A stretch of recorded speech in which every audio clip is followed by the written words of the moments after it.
Hello. So I'm doing something different today. Going live on two places at the same time, different devices, but I just feel like I want to see how this works. Um, the topic of the day is writing, healing out loud for the people who can't. And so you're going to see me look over here to this side because I'm going to be reading off a few things. The topic of healing out loud means a lot to me because as time goes on, it's proven more and more that it is very difficult for people to heal out loud. And sometimes, if you are the person who can, you are healing yourself, but also other people at the same time. Sometimes you can say some things that resonate with other people and make them feel amazing. And with them feeling amazing and them feeling good about what's going on, um, it develops like a kinship, like, hey, they get me. And that could be something positive, doesn't have to be negative or anything that you necessarily have to heal from. It's just a matter of, for whatever reason, someone can't say it out loud. And that's not for anybody to judge either. Um, Someone else's ability to say it out loud, or someone else's ability to even speak their truth. Because, as you know, some people have a blocked throat chakra, but some people are just not comfortable with saying things out loud and also being true to who they are um, out loud. So, um, there's this song that's been, recently popped in my head. One of my favorite songs from the past, and I've been trying to figure out why is this song my favorite. Like, why did I love this song so much then? And now that I have it on my, Spotify likes and it's back in rotation of me hearing it again like I did in the past, what was it about this song that just like had me?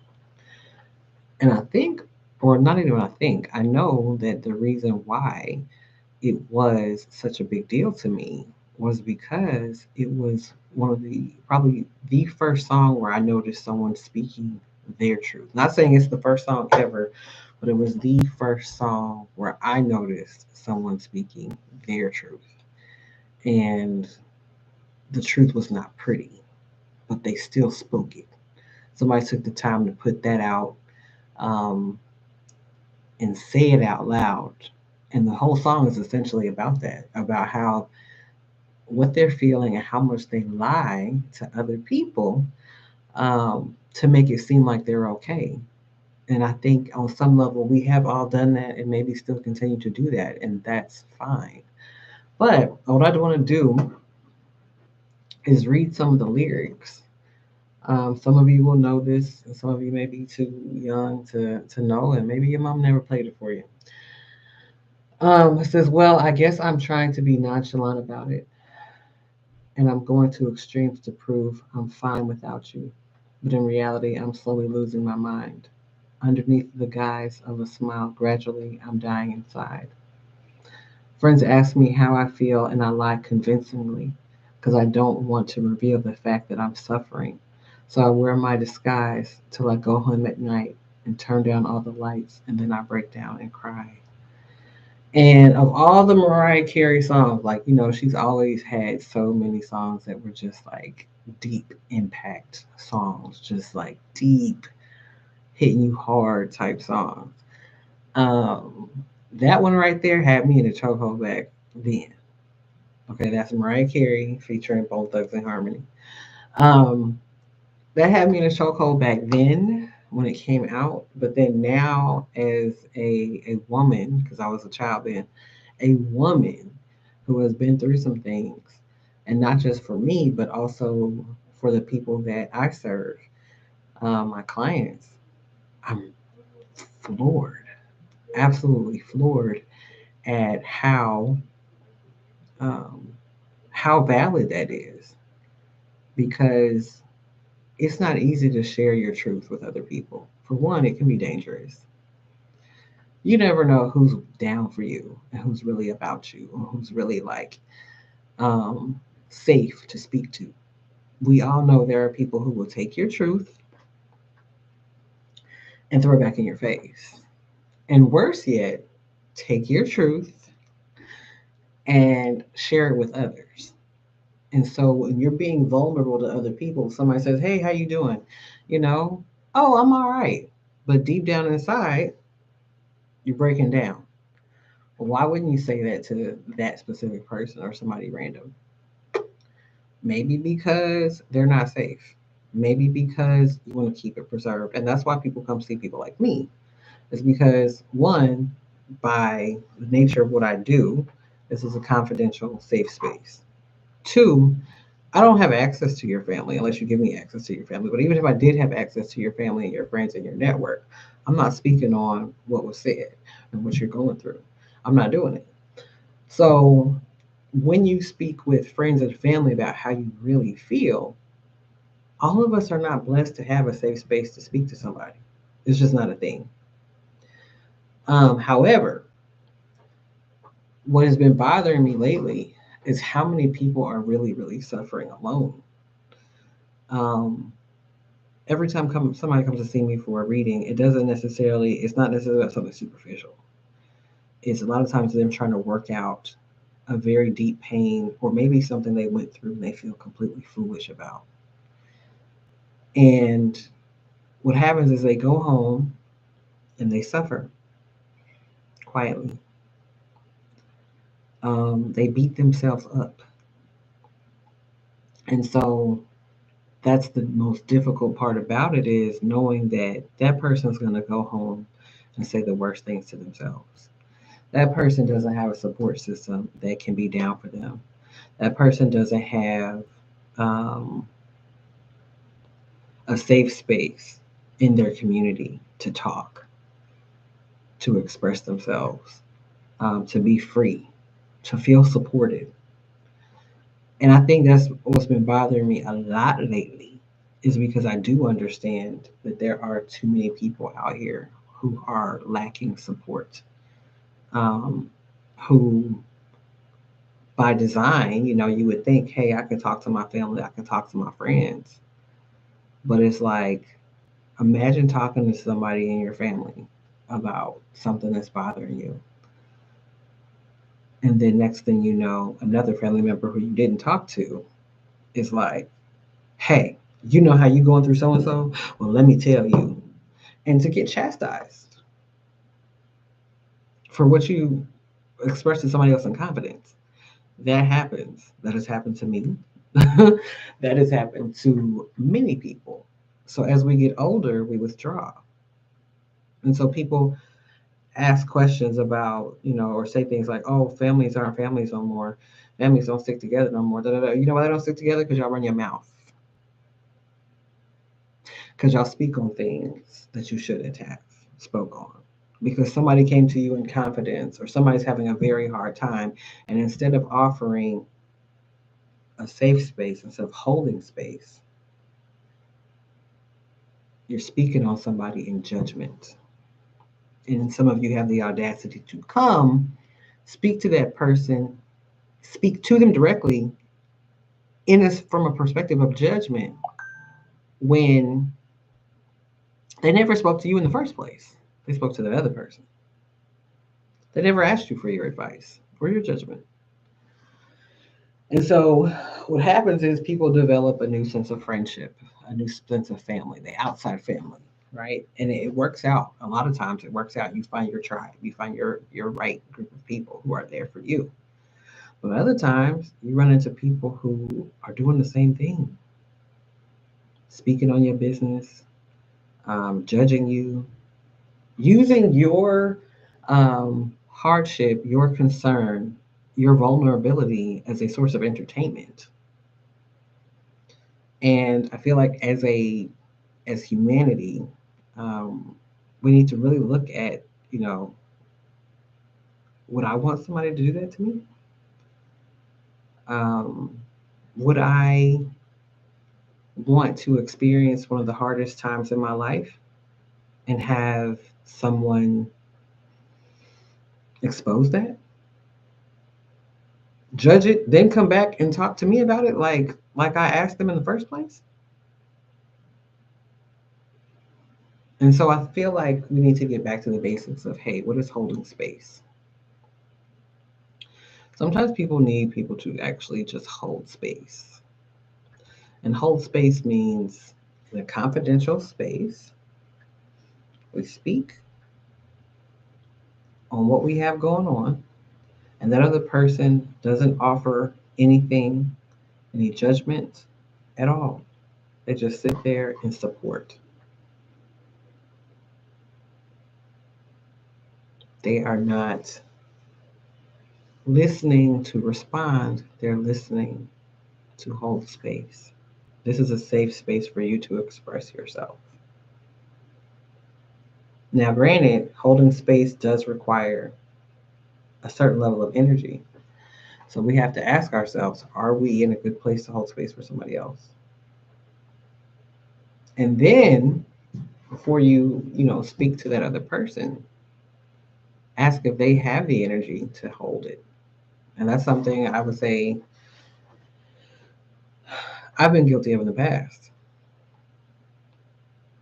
is speaking, presenting what I had um, in a state of hurt, in a state of pain, in a state of confusion to people who may not have been ready to hear it. Emotionally, they didn't have the energy to receive what I had. They weren't ready to hold space. And so I had to learn the hard way, pull back, because everybody doesn't have the physical or the emotional and mental space to hold space for someone else. But also, everybody is in a safe space. So, if you've ever seen me in person or remote, I'm always encouraging people to write, write, write, write. Um, Writing for the purpose of healing, writing for the purpose of release. And I've even told some people that if you want to come and write with me, um, if you're feeling scared, that or feeling very, very down, very sad, you can use your time here so that you can just write. There's a notebook that I will add in the YouTube link, and that notebook is a black notebook, black paper, and I encourage people to write on that notebook in black ink so that it's not as easy to see. Because there's some things that you need to express that you may not need to revisit again. They just need to get out. And so that writing on black ink on black paper, in black ink on black paper, makes it easier for those thoughts to get out and not be as easy to access. Now, there's more steps that you can do with that information, with that paper, but this is a great place to start. So, with writing, for some of us, it's easier to speak. For some of us, it's easier to write. But I encourage you to get into writing and not typing, but physical pen to paper and writing in the right way. So you've got writing to release and writing to manifest. So when you're in a heavy emotional state, it's best to kind of write to release first to get all that stuff out. But if you're trying to manifest, there's a different way to do it. Right now, we're talking about healing, so mostly releasing. So in releasing, it is okay to put down whatever you want on this black paper. And as you're putting everything down on this black paper, don't judge yourself. Don't gatekeep yourself.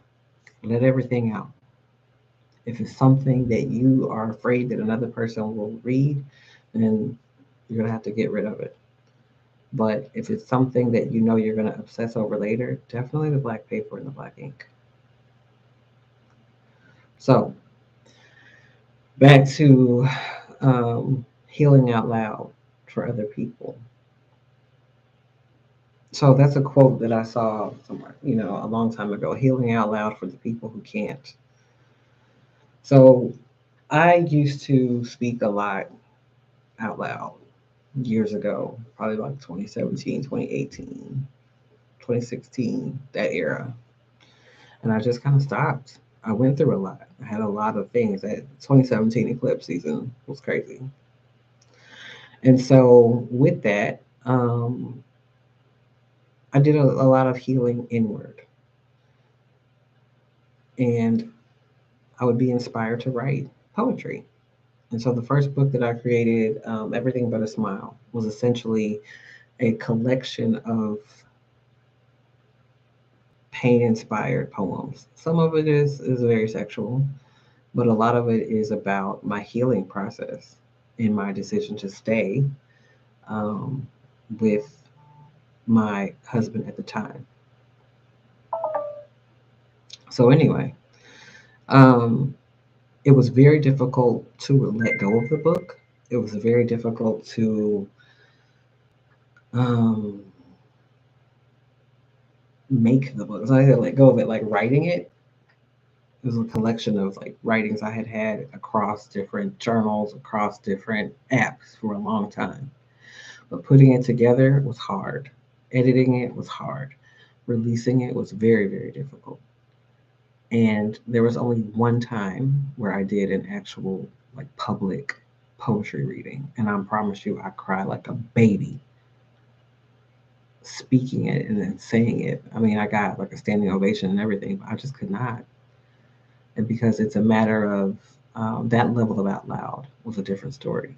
Making graphics on Canva and then putting it online, putting it on Instagram is one thing, but actually saying the words and um, in front of a live audience, madness, absolute madness. I couldn't do it. So I have decided that that's what I'm gonna do here because I don't really get out much. I'm fairly busy, but I feel like this is a space where I can get out and speak out and hopefully help other people heal. Excuse me, out loud. Um, I will be reading from Everything But a Smile. I'll be reading from Trials and Tribulations of a Healing Heart.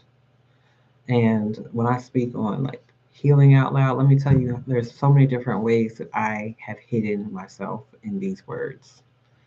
I even wrote an article about that like years ago about how like catching myself hiding, and it's something I keep doing.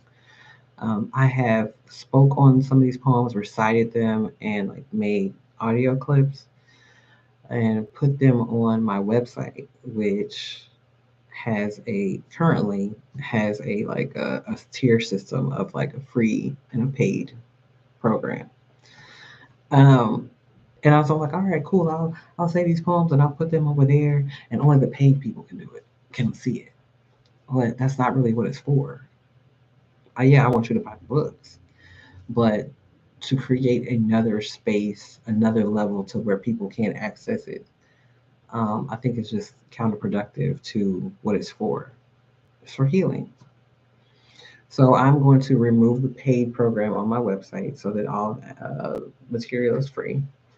I am not going to continue to add content on there um, that is separate. The poems are going to be here on YouTube so that they can be easily accessed. The Everything But a Smile book was very powerful for a lot of people. I spoke out a lot about, you know, what was on the book, what it covers, and everything. And I had people reach out and say, you know what, you helped me leave an abusive relationship. That book really helped me. And it blew my mind because at the time when I published the book, I was still in an abusive relationship. It took me Look, a year after I published the book for me to actually leave the relationship that I was in, while meanwhile I'm helping other people leave. Anyway, so I was very grateful for the impact. However, the second book, Trials and Tribulations of a Healing Heart, that one was way deeper than Everything But a Smile, and honestly, way sadder because it basically documented more of the things that caused me to have to leave that relationship, um, more of the abuse and things like that, but also the tragedy of my escape from that relationship. Yeah, it was extremely tragic, like devastating, um, because it didn't affect just me; it also affected the children in a worse way. So, oddly enough, I do assist a lot of people in leaving abusive relationships. I can't even say leaving. I never encourage people to leave. I encourage people to um, level themselves up, and whatever happens from that happens, but never to leave because the act of leaving an abusive relationship can be dangerous. And that's a decision that people have to make on their own. So I don't encourage people to leave. I encourage them to better themselves. And I had a mentor that did the same thing with me. She really tried to help me level up. But it took me to make the decision to go. Um, so I hope that the words that I have expressed do help other people further. And I hope that everybody gets the opportunity to level up from whatever it is that they need to level up from. It's not just romantic relationships that people are healing from. Chaos, toxicity, and abuse are everywhere. So, I'm not going to make this live extremely long, but just know that in the coming times, when you see like changes on either Candace.com or more content from this way, that's pretty much what it is. The hows and what's and whys and the information that needed to come out to help others. So I will add the links to said books so if you would like to get them. But also, the Black Paper Notebook is a very, very serious thing and it's very helpful for releasing things. And I would encourage everyone to keep writing. Keep, um, you got to keep a release valve on your being, a release valve that allows you to express. And also be careful how you're expressing and who you're expressing to. Because everybody is in a safe space and everybody doesn't have your best intentions at heart. But at the same time, there are some really great people out there who are a safe space. The issue is the issue is being in a place where you can decipher between who's who, and that's a challenge in itself. So until next time.